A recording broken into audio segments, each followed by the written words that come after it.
Much of what happens in the pro-life and pro-family movement actually starts at the state level, and that success will only continue to grow.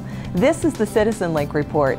Hi, I'm Kim Trobee. Sometimes when we talk about things that are happening in the culture, it can seem too vast for one person or even one organization to have an impact.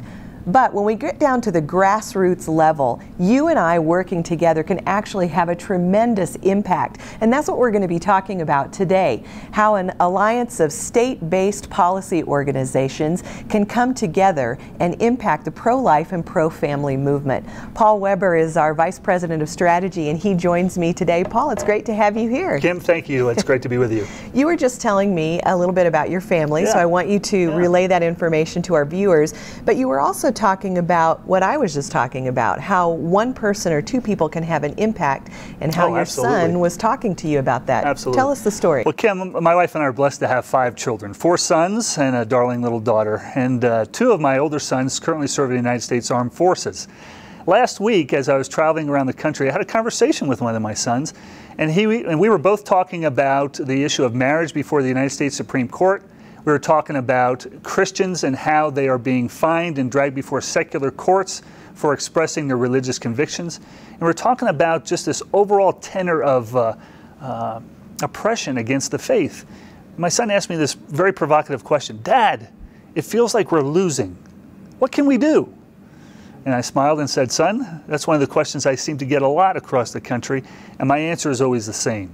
It's about linking arms together. The body of Christ linking arms with our state-based organizations, with CitizenLink, and advancing biblical citizenship together. One person can make a difference when we link arms with our neighbors, and so on and so on." People love to hear about good things happening in their state. Tell us about the success we've had at the state level. Well, it's fun. I was just in North Carolina last week participating with our North Carolina Family Policy Council, John Rustin there. And I was participating and sitting into a committee meeting where John was working to advance legislation which extended the waiting period for abortions by 2 days. 2 days. You would have thought the ACLU was going to have a coronary on the floor of the committee. John was successful in advancing that legislation.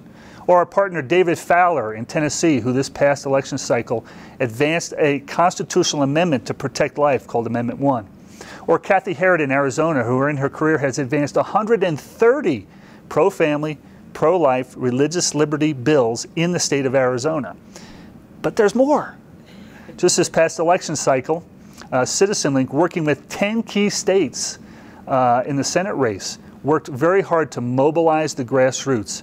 And CitizenLink invested over $2.5 million in those races, and we were successful in 9 out of 10, simply by mobilizing what we call biblical citizens to the polls.